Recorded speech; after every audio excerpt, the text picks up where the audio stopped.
أعوذ بكلمة التامة من كل شيطان وهمة كل عين لامة.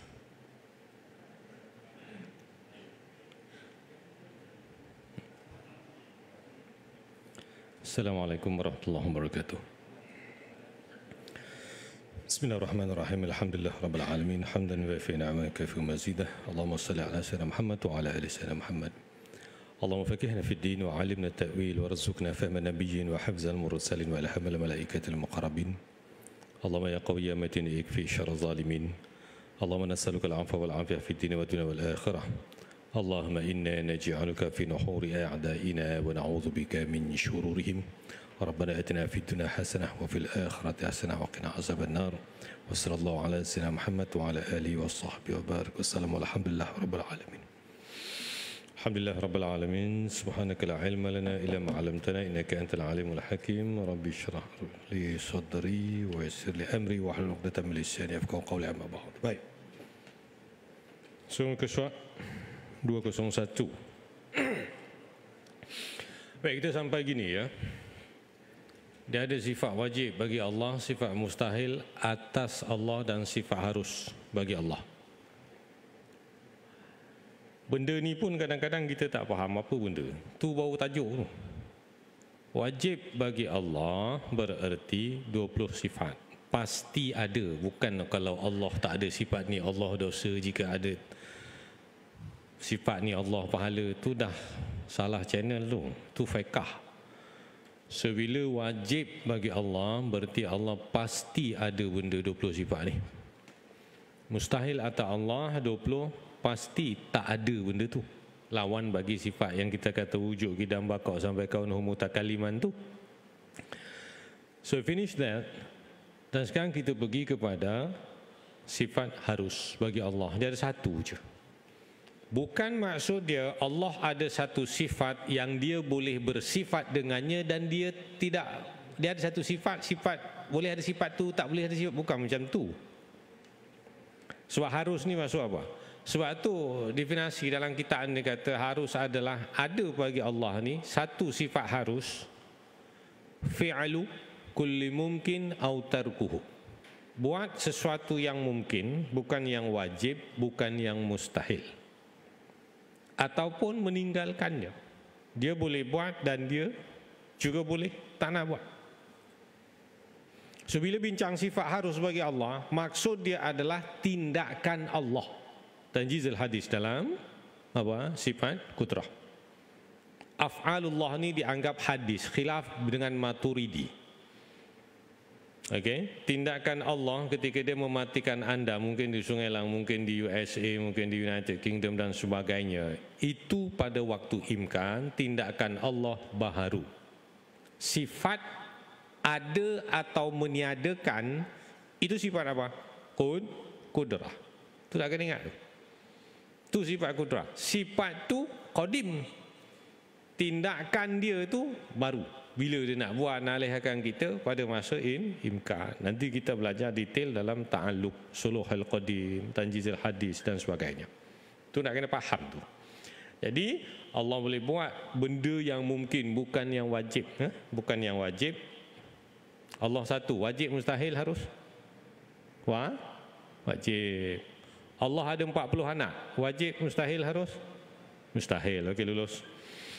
Surah fi'lu kulli mungkin atau tarkuhu, maka itu yang kita ulas 2 weeks ago. Jadi harus sebagai Allah Ta'ala menjadikan alam, menjadikan orang tu kaya, orang miskin, taat, derhaka dan lain-lain. Okey, dan ini saya telah jelaskan. Baik dan buruk siapa buat? Baik siapa buat?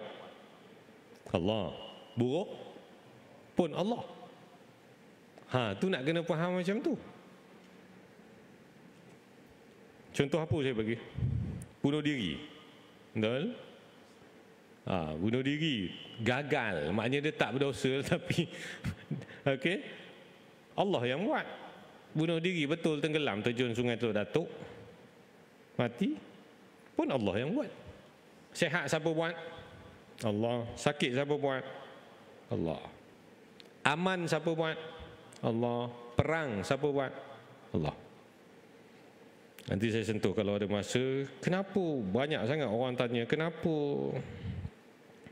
Allah tak bom saja Israel ke?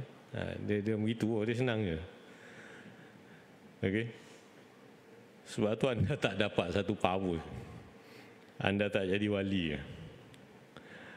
Dia malah berusaha ke apa, tahu-tahu dia doa makbul, bom gitu je.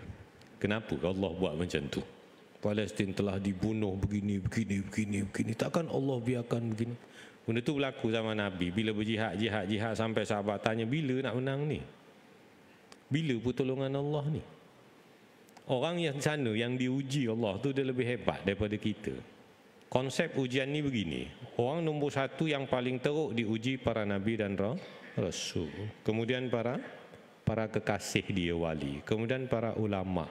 Kemudian wal amsal yang macam tu. Jadi ujung jenis judi online pakai suara pendek, huha. Tu sehat belaka. Betul tak? Ya pergi masjid ni lah. Lutut meletup-letup dan sebagainya. Baik. Jadi dalam masa yang sama, tapi anda syukurlah. Baik siapa buat? Allah buat. Okey. Orang datang masjid nak mengaji ni bukan kira badan sadu tak sadu. Betul? Kekuatan dalaman sebenarnya ni. Saya nak sentuh lagi. Saya dah berbuih mulut cakap. Belajar agama ni bukan sebab nak jadi ustaz. Faham ya? Jangan ada fikiran, saya bukan ustaz, apa nak belajar agama? Awak agama apa? Okey. So, belajar agama tak kira lah, lepas pencen ke, sebelum pencen ke, dia mesti wajib belajar agama. Jadi kekuatan anda di sini juga Allah yang buat. Anda level usaha saja. Jadi betul sekarang ada di sini, alhamdulillah lah. Maknanya Allah merealisasikan. Sebab tu every detik ni, setiap saat tu kena bersyukur kepada Allah. Ya, sebab itu orang yang biasa panjat Bukit Jugra, dia kadang tak boleh panjat tangga masjid. Betul? Ada juga yang rajin panjat Bukit Jugra dan rajin ke masjid. Okeylah tu, maknanya fizikal dan dalaman dia fit. Okey? Ada yang rajin berbasikal daripada mana? Daripada Bandar Putra ke Bagan Lalang, balik lagi. Tapi tak sampai ke masjid, lalu saja. Jadi kekuatan dalaman dia tak ada kena mengena siapa. Kalau ada tu anggap je lah skrip drama. Jadi kekuatan dalaman tu anda harus syukur dan ya bersyukur pada Allah SWT. Sebab isu malas ni bukan saja murid dia, pengkuliahnya saya lah. Kadang-kadang malas juga dah datang. Okey. Jadi soal malas tu bukannya saya di depan ni mesti tak malas, tak. Kadang-kadang ada juga ujian macam tu ya. Tapi kita mudah-mudahan boleh lawan. Okey. Itu basically tentang sifat aruh bagi Allah. Dia boleh buat Gaza aman, dia boleh buat Gaza perang. Habis itu Allah jahat lah ya, tak boleh sangka buruk. Okey, sampai di sini kita tidak mampu. Jadi saya tak bincanglah sirul asrar dan sebagainya itu. Kita tak mampu nak persoal ataupun kenapa Allah buat begitu. Kita tak mampu. Sebab tu saya kata hidup ni kena move on. Saya pernah cakap kan, kalau terlalu menganalisa hidup, kadang-kadang anda stres. Jadi biar gitu lah. Cuba tengok pakcik-pakcik, tuan-tuan haji yang tak stres, yang cool aja. Orang macam ni biasanya kita WhatsApp pukul 8 pagi, dia tengok 8 malam besok. Betul tak? Sebab tu dia cool. Dia peduli apa orang nak hantar itu, hantar inilah, Al-Qasam lah terkini, dia peduli apa. Jadi dia cool. Sebab dia tak stres sangat. Dia tahu perang, so kita nak boleh apa. UAK-47 sebut je lebih, tapi tak lewat apa pun. Paling kuat kita boleh berdoa, solat hajat dan juga apa? Berderma. Tu. Dia tahu lah, poin dia itu saja. Yang kamu kalau tengok video ini, video entah video perang mana pun kita tak tahu. Okey? Sebab tu orang tu cool. Tak percaya tengoklah orang yang cool-cool ni, awak test malam ni, WhatsApp besok pagi baru dia jawab. Itu pun kalau dia tengok.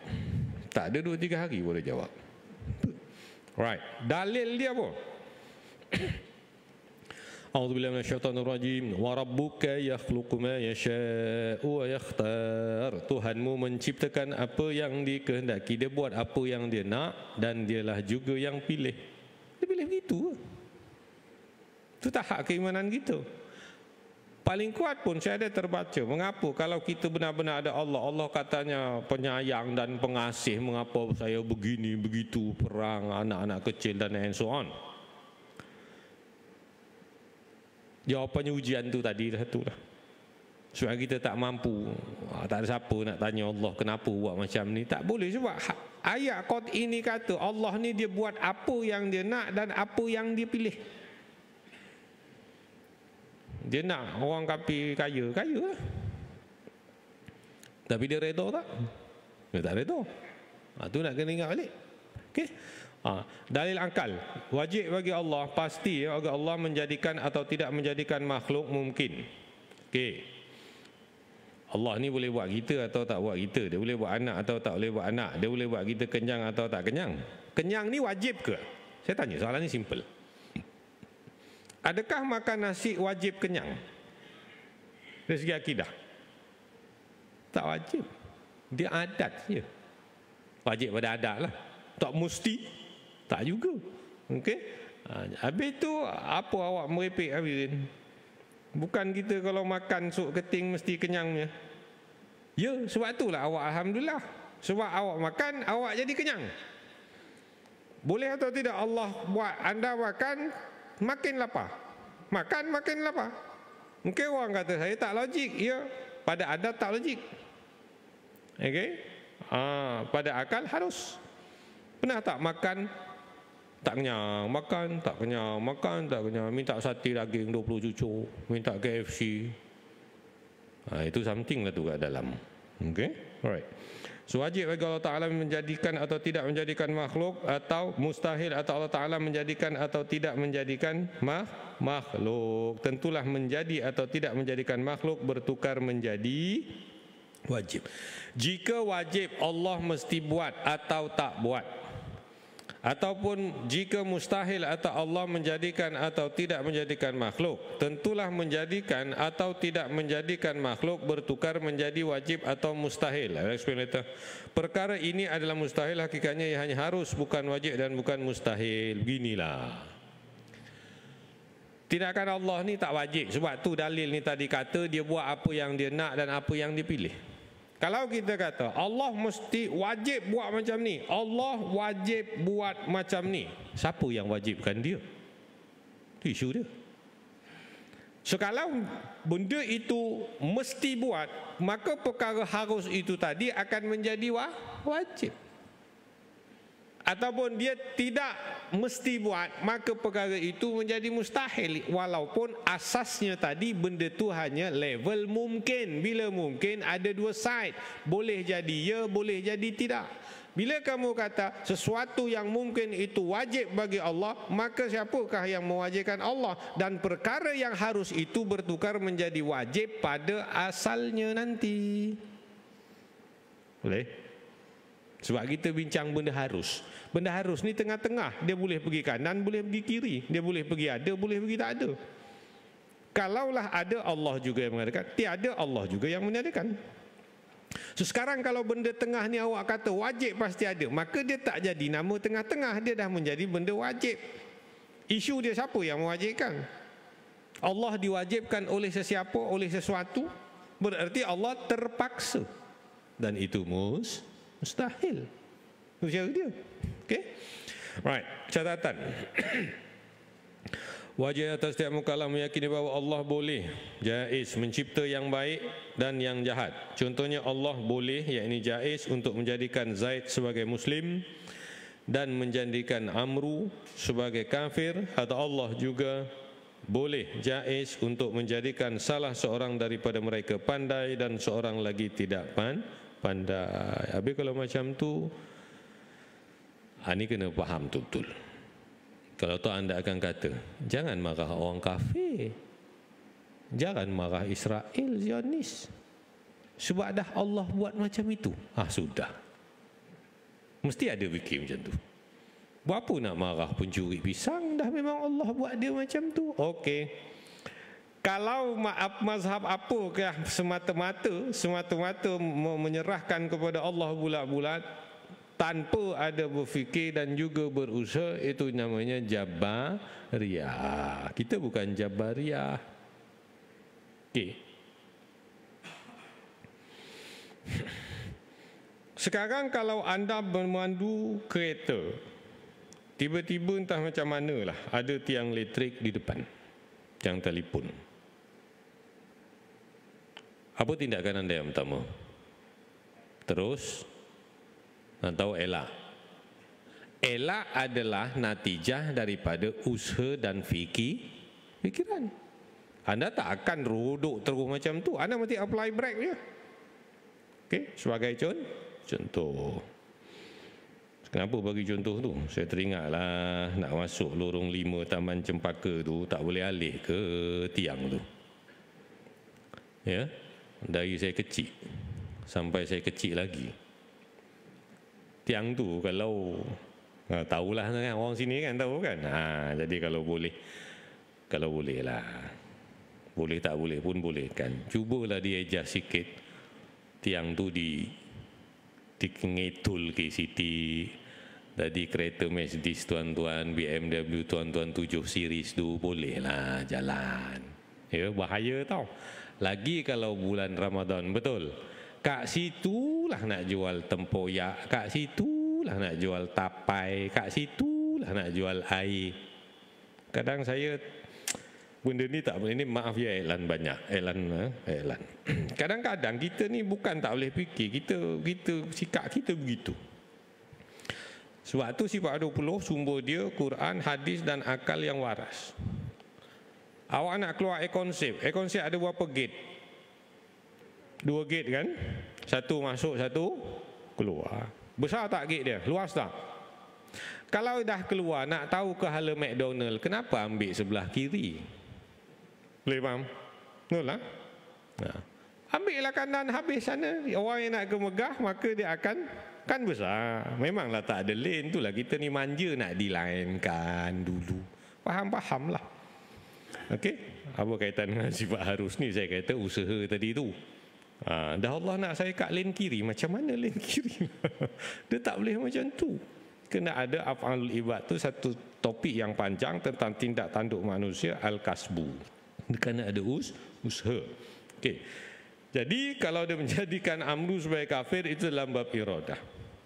Allah tentukan tapi Allah tidak redha. Sebab itu balik kepada fiqh.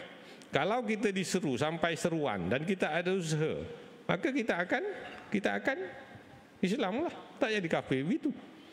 Ya? Baik. Tak boleh ada alasan zaman ini mengatakan tak tahu. Apalagi perkara maklum yang secara darurah dalam agama. Orang Islam tak boleh tak tahu, dia kata sembahyang wajib ke, tak boleh. Benda tu maklum secara darurah dalam agama. Okey.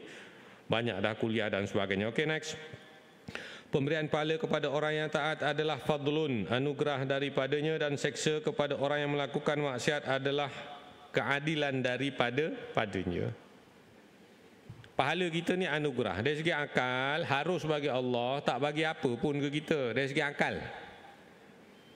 Okey, dari segi akal harus bagi Allah, pada orang taat tak dapat apa pun. Sebab tu jangan perasan sangat. Tapi dia menjadi wajib aradi. Apabila Al-Quran mengatakan orang yang beriman dan beramal soleh maka balasannya begini. Maka pilih yang tu lah. Tapi dari segi akal, maka ulama mengatakan pahala kepada orang yang taat buat amal ni adalah satu anugerah. Sebab ketaatan kepada Tuhan adalah satu anugerah. Jangan perasan awak ni baik tau. That's the problem. Bila kita boleh buat satu amalan yang baik, you can read Quran, you can recite the Quran, you can pray Maghrib congregationally, then you can macam-macam tolong orang dan sebagainya. Nombor satu, anda ingat Allah, bahawa anda mampu membuat satu kebaikan dan kebajikan. Jangan perasan ni saya lah, sebab saya lah ni. No. Ada orang yang berniat nak ke masjid malam ni, betul? Tapi mungkin atas sebab-sebab tertentu dia tak pergi, sebab dia nak ke pasar malam pula. Okay. Jadi orang yang sampai ke sini syukurlah. Tu maksud dia. Maksud dia, kalau anda ni tadi dah sembahyang, nanti baca surah Al-Muluk, boleh baca Quran, mesti cakap Alhamdulillah. Alhamdulillah, hari ini iman aku naik. Okey? Dan sebagainya. Iman dia boleh luntur bang, dia macam baju lusuh. So macam mana nak perbarui? Jadidu imanakum biqauli la ilaha illallah. Biasakan diri menyebut la ilaha illallah. Okey? Jadi kalau ada pahala itu, orang yang taat anugerah daripada Allah, dan seksa bagi orang yang melakukan maksiat adalah keadilan. Kau buat macam-macam pelik-pelik, itu keadilan daripada Allah. Habis itu orang yang kafir, orang tak Islam tu macam mana? Kaya, sehat, kereta berkilat-kilat, rumah besar dan sebagainya. Tapi kerana dia tidak iman, maka akan diseksa, dan itu seksa keadilan Allah lah. Sebab konsep dia begini. Konsep dia, kita hidup berapa kali? 2 kali. Hidup bukan sekali. Kita hidup yang betul-betul real punya hidup kat sana besok. Problemnya, kita gagal meyakinkan diri kita bahawa kita punya real life itu yang kat sana. Masalah kita masih beranggapan bahawa Sungai Lang Baru ni lah selama-lamanya. Jadi isu begitu saja. Anda mungkin belajar tasawuf dengan ustaz-ustaz lain kan, sampai anda punya perasaan bahawa dunia ini kecil. Kalau sampai level tu, itu baru minimum orang bertasawuf. Merasakan dunia ini tidak berharga, itu minimum dah orang tasawuf. Yang anda belajar sabar, zuhud dan sebagainya. Zuhud apa? Maksud zuhud? Pakai baju bagoda, koyak-koyak? Itu bukan zuhud. Pakai slipper Jepun, dah nipis dah kerawak dah slippernya, itu zuhud? Bukan. Khudzu zinatakum 'indal masjid. Okey? Zuhud adalah hati tidak terikat pada harta. Bukan tidak berharta. Ini simple je nak faham. Orang yang zuhud adalah hati tidak terikat pada harta. Zuhud bukan bererti tidak berharta. Sebab nak tegakkan agama perlu harta. Nak belajar, kata Imam Syafi'i, lan tanalal ilma illa bisittatin. Bla bla bla bla bla. Wa dirhamin. Nak belajar kena ada duit. Nak beli kitab macam mana? Nak beli buku macam mana? Okey. Jadi harta tu perlu. Jadi bila ada orang kaya, bukan bererti dia tidak boleh zuhud. Itu salah tafsiran kita. Ada orang kaya zuhud. Okeylah, kata dia beli electrical vehicle, EV, BYD, saya tak tahu apa ibu.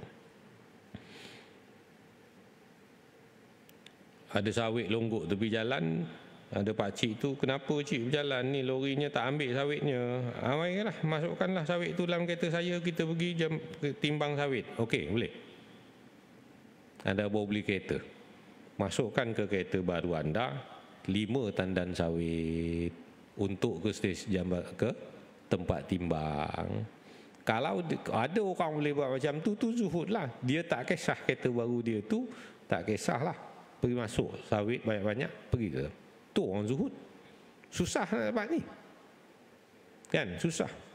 Kucing cakar seal motor kita, marah tak? Marah tak? Kau kenapa Mat? Sarung seat motornya ngedol keluar Bali ke? Kenapa? Marah tak? Marah di pelangkung kucing tu. Tak zuhud lah tu. Saya tak kata ambil kucing, tengok saja, miau. Cakarlah. Bukan begitu maksud saya. Ada masa kita tak perasan dan dia mencakar-cakar. Apa terkeluar dari mulut kita? Segala haiwan dan di daratan dan di lautan keluar dari mulut kita. Tu ciri tak zuhud. Jadi orang zuhud kalau dia tengok, tu hati tidak terikat pada harta. Walaupun dia bukanlah bercuai-cuai, nak pengotor dan sebagainya tu. Sebab itu bila bersedekah, dia tak rasa apalah. Maksudnya RM10 pun dia okey, RM50 pun dia tak rasa apa. Dia tak bagi kira dah. Ini kalau level saya ni masih begitu. Nak bagi 50, nak bagi 100. Ni lepas bil air ni. Ini kereta tak bayar lagi ni. Motor tak. Dia macam-macam. Kalau orang zuhud dia selamba je sup. Pemberian pahala, anugerah daripadanya dan seksa kepada orang yang melakukan maksiat adalah keadilan. Next. Oleh itu melakukan kebaikan dan yang paling baik, as-salih wal aslah terhadap makhluk adalah harus saja bagi Allah Ta'ala, bukan wajib. Sekiranya wajib seperti pendapat Mu'tazilah, tentulah tidak akan terjadi seksaan di dunia dan akhirat dan tidak akan ada taklif dengan perintah dan larangan Allah Ta'ala. Okey, mungkin kita tak clear lah apa benda nak cakap Allah ni harus saja buat baik ke dan buruk. Dia sebenarnya ada sejarah dia. Dulu zaman-zaman Mu'tazilah lah. Ini Mu'tazilah satu mazhab yang besar. Okey, sehinggalah ia dipatahkan oleh manhaj Imam Abu Hasan al-Asy'ari. Mu'tazilah dia orang Islam, disebut sebagai ahli bid'ah dalam akidah. Kita tak boleh kafirkan orang yang mengucap dia masih Islam, Mu'tazilah. So now wujud neoliberalism, liberal, orang liberal, adik-beradik pluralism. Itu disebut ada ala-ala Mu'tazilah. Pluralism ni semua agama sama, semua agama sama. Dia pun suruh baik, kita pun baik, so kita okey lah. Hari ni buka puasa kat kuil lah, besok kat masjid, besok begitu. So, dia jadi macam tu. Isu membasuh kuil satu masa dulu kan. Bukan kita anti pada ajaran mereka, lakum dinukum waliyadin, amalan kamu lah. Tapi ada batasan-batasan yang harus kita perhatikan. Okay, awak dinner, farewell party, orang bagi arak. Apa masalah dia? I'm sorry I don't drink. Give me orange juice please. Habis cerita. Kita farewell party dengan CEO, dengan board director, ada arak apa, contoh. Ada arak kita pun malu nak apa benda macam tu. Cakap je lah, maaf saya tak minum ni. Biasakan begitu. Sebab tu kalau kita bertamu ke rumah orang, nak biasakan perangai itu, kita tanya, awak nak kopi ke nak teh? Betul. Tapi Jawa dia tak jarang macam tu. Sekarang ni ada, dulu tak ada. Dia bagi je pula. Kopi ke teh? Tak nak, saya nak Milo. Jaranglah tetamu cakap macam tu. Memang kena halau, Milo dah mahal. Okey. Biasanya begitu. Jadi kena berterus terang. Okey. Isu dia Mu'tazilah adalah satu golongan yang mengatakan akal rasional, akal itu boleh mencapai kebenaran. Menentukan sesuatu yang betul atau yang salah itu neracanya adalah akal. Itu Mu'tazilah. So kalau akal mengatakan okey dengan rasional dan juga logical arguments, maka okey lah, itu ya. Sekarang Ahlussunnah wal Jamaah, sesuatu kebenaran, the truth is based on syarak. Kebenaran itu ditentukan oleh syariat, bukan akal semata-mata. Kalau salah jurisprudens, salah cara berfikir, maqasid, salah usul fiqh, jurisprudens lah.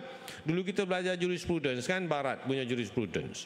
Jadi salah fikir itu, dan mereka pemegang polisi-polisi, dasar-dasar dalam pemerintahan akhirnya akan menatijahkan satu tindakan berdasarkan jurisprudens, berdasarkan gaya pemikiran itu. Maka lahirlah dalam kanun keseksaan dia mengatakan orang berzina bukan satu jenayah. Adultery is not a criminal offence. Sebab kita ciplak daripada siapa? Lord Macaulay di India. Ini cerita dulu lah, 16 something, sebab kita jajahan British. Jurisprudence British mengatakan, maka Barat mengatakan kalau dia okey, saya okey, apa masalah dia? Ada luar ke kalau saya berzina pun? Jangan potong-potong ayat saya ya. Edit-edit, masalah nanti kan. Masalah kan. Okey. Sebab gaya berfikir dia, akal mengatakan you okey, saya okey. Tak ada pun berlaku letupan kalau ada buat projek, buat kerja macam tu. Okey. Maka dia bukan satu kejenahan. Tapi dalam Islam, kerana timbangan sesuatu kebenaran itu adalah syarak, maka kita mengatakan zina dosa hudud. Okey? Atau gitu-gitu. Right? Mencuri, merompak, membunuh orang dan seumpamanya. Membunuh orang dosa besar. Dosa besar bunuh orang ni. Kalau dengan sengaja, awak pun kena hukum bunuh. Kalau tak sengaja, pun kena bayar compensation, damages, ganti rugi. Kalau dimaafkan oleh warisnya, kamu bayar ganti rugi. Anda membunuh A, tinggal balu dan anak-anak. Kalau dia maafkan, awak kena bayar ganti rugi. Berapa banyak? Habis 100 ekor untuk. Untuk berapa ekor sekarang? 7,000 sampai ke? Lebih? 10. Kalilah dengan 100. Berapa? Contoh Itu kena bayar tu. Siapa yang bunuh tadi? Tak mampulah. Saya naik Moderna saja. Waris-waris dia tolong. Waris-waris dia tolong. Tu kaitan dia tu. Nak betapa besar dosa membunuh orang. Okay, ya. Jadi isu dia sekarang ni, Ahlussunnah wal Jamaah neracanya yang betul atau tak betul syarak, bukan akal. Jadi Mu'tazilah ni dia ada satu konsep, dia ada 5 doktrin dalam Mu'tazilah. Salah satu kepercayaan yang dipakai oleh golongan Mu'tazilah adalah as-salih wal aslah. Allah wajib buat baik dan yang terbaik. Itu dah mengakar dalam fikiran mereka begitu. Orang Mu'tazilah ni begini. Allah, okey, salih wal as-salah wal aslah. Allah wajib berbuat baik dan yang terbaik. Ahlussunnah wal Jamaah tidak begitu berdasarkan dalil ni tadi. Habis kalau seseorang jatuh sakit, sakit tu baik ke buruk? Buruk. Siapa yang buat?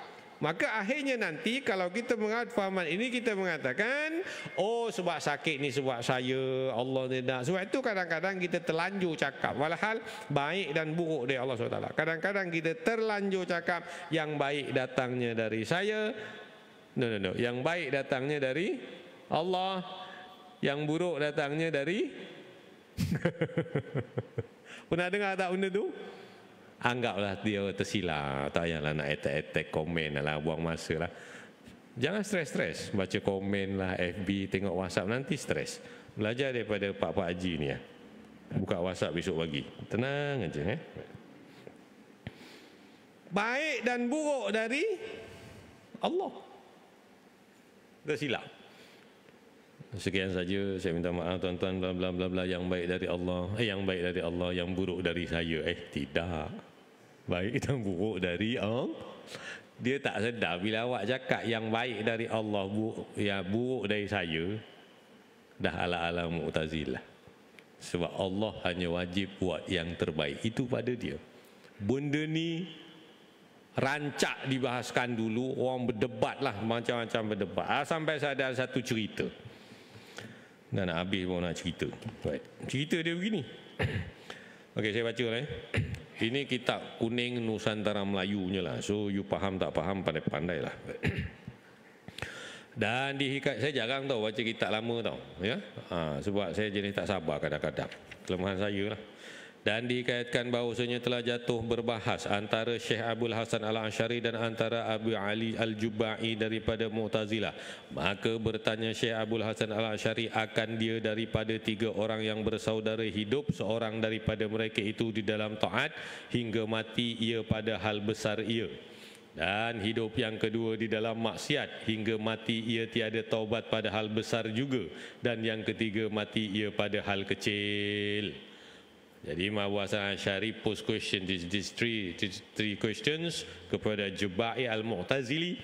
Maka jawab Jubai, diberi pahala akan yang pertama, iaitu orang yang mati dalam keadaan besar, balik, dan diazab akan yang kedua, iaitu hidup orang yang akan balik yang besar tapi dalam maksiat. Dia kata apa tadi, yang mati orang yang dalam taat hingga mati, dia mati, dia hidup besar, dia dah besar dewasa sampai dia mati dalam ketaatan. Maka dia kata apa tadi tu? Jubai, pahala yang pertama, diberi pahala akan yang pertama yang tadilah, besar sampai mati dia taat. Yang kedua tadi apa dia? Yang kedua dia besar tapi dia maksiat sampai mati juga dia buat maksiat. Dan dia kata Jubai Mu'tazilah mengatakan diazab akan yang kedua. Dan yang ketiga, yakni yang kecil, mati kecil itu tidak diberi pahala dan tidak diseksa. Jadi Imam Hasan Asy'ari kata begini. Bagaimana kalau yang ketiga itu, yang kecil mati tadi itu?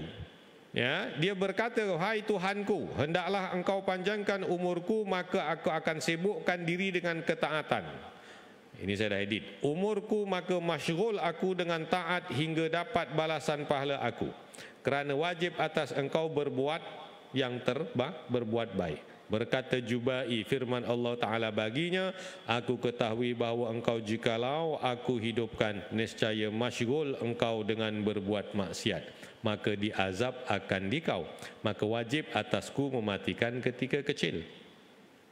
Berkata Asy'ari, terkadang berkata yang kedua itu, iaitu ya Tuhanku, kerana apa tiada engkau matikan aku ketika kecil hingga tiada aku derhaka bila besar nanti dan masuk neraka, maka tiada diazabkan aku. Maka tercenganglah Jubai kerana Imam Asy'ari itu merubahkan kaedahnya daripada wajib solah dan aslah. Tidur ke?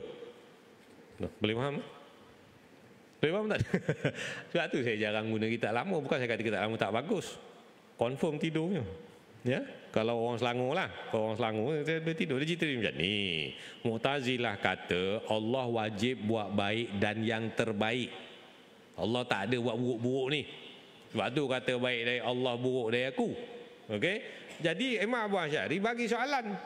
Habis tu macam ni, saya bagi awak soalan 3. Satu, orang dewasa dia mati besar dan mati dalam ketaatan. Yang kedua ni dewasa tapi dia mati dalam maksiat. Yang ketiga kecil mati. Macam mana? Yang pertama tu diberi pahala lah sebab dia besar dan dapat dan taat, maka Allah wajib bagi pahala buat baik dengan dia. Okey. Yang kedua dah besar mati dalam maksiat. Itu dia kata apa? Masuk neraka. Yang ketiga budak kecil dia kata tidak ada pahala dan juga tidak diseksa. Jadi Imam Abu Asy'ari counter argue, dia kata, habis kalau budak kecil itu kata, ya Allah kenapa engkau tak panjangkan umur aku? Aku mati kecil tak ada pahala. Kalau engkau panjangkan umur aku kan aku boleh buat taat dan aku mendapat pahala. Maknanya daripada yang baik menjadi lebih baik. Jadi dia jawab lagi Jubai, aku tahu kalau engkau besar nanti, engkau ni scammer lah, engkau ni judi online lah, sebab tu aku matikan engkau kecil. Dia kata begitu. Anak jawab macam mana? Habis itu kata Imam Abu Asy'ari, habis yang kedua nanti kalau dia tanya, kenapa engkau tak matikan aku dari kecil? Supaya besar aku tidak dalam maksiat dan mati dalam derhaka. Bukankah engkau kata Allah itu wajib buat yang terbaik? Tu yang dia kata, maka tercenganglah akan Jubai dengan hujah itu. Jadi nak faham dialog ni, sebab Mu'tazilah dia kata Allah wajib buat baik. Ahlussunnah wal Jamaah tidak begitu. Baik dan buruk dari Allah. Okey ya. Tu cerita dia solah wal aslah. Kena faham sejarah baca sebab 20 ni. Jadi kalau takut nanti ada fahaman Mu'tazilah pula. Okey. Jadi sebab itu dia kata dalam kitab ni tadi, supaya menyelisihi tidak sama dengan apa Mu'tazilah yang mengatakan Allah wajib buat yang terbaik. Kalau Allah wajib, ya, atas dasar prinsip inilah Ahlussunnah wal Jamaah mengatakan harus tidak wajib bagi Allah Taala mengutuskan para rasul. Mu'tazilah sebaliknya mengatakan wajib Allah Taala mengutuskan para rasul kerana dasar as-salah wal aslah tadi. Harus saja bagi Allah. Okey. Harus bagi Allah, dan Ahlussunnah wal Jamaah mengutuskan rasul. Mu'tazilah kata Allah wajib mengutuskan rasul. Kalau yang jenis-jenis Hindu ni, okay, Barhamah, dalam kitab kita kata Barhamah, Brahma dan sebagai Brahmin tu, dia agama dia Tuhan tidak wajib mengutuskan rasul. Sebab tu dia tak ada nabi. Dia bukan agama samawi. Dia agama daripada dia punya chief dia itulah. Sastra dan sebagainya. Tu. Itu dalam isu sama ada wajib atau tidak mengutuskan para rasul.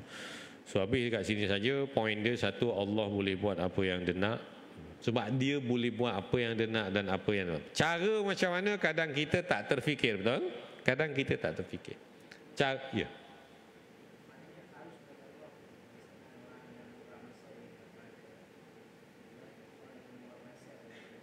Baik, secara akal begitu, tetapi oleh kerana ada dalil syarak yang mengatakan orang taat masuk syurga, orang maksiat neraka, maka itu yang kita syarak itu tadi. Kerana neraca kebenaran bukannya akal semata-mata, dia kalah kepada syariat. Jadi kena differentiate akal dan juga syarak. Boleh? Jadi nak ikut yang mana? Yang syarak itulah tadi. Ya.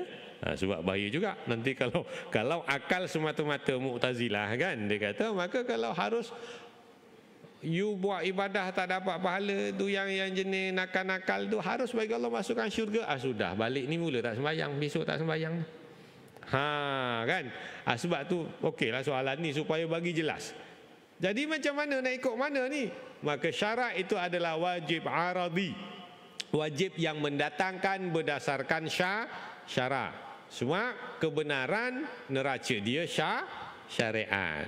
Kalau akal memang Allah boleh buat apa? Boleh buat apa sajalah. Tapi oleh kerana kebenaran bukan bersandarkan akal semata-mata, tetapi adalah kepada syarak. Sebab kalau tu orang yang Mu'tazilah hari ni, dia okey je dengan orang kafir. Sebab fikiran dia begitu. Dia pun percaya Tuhan, dia pun bla bla bla bla bla. Tapi sebab tu janganlah nak bersolidariti, janganlah pihak yang lain tu, janganlah. Okey. Jangan jaga perasaan pihak lain. Sebab tu timbul macam tu pula. Okey, cukuplah ya. Jadi itu jawapan saya, right? Ada soalan lagi? Baiklah, balik cepat. Terima kasih. Assalamualaikum warahmatullahi wabarakatuh.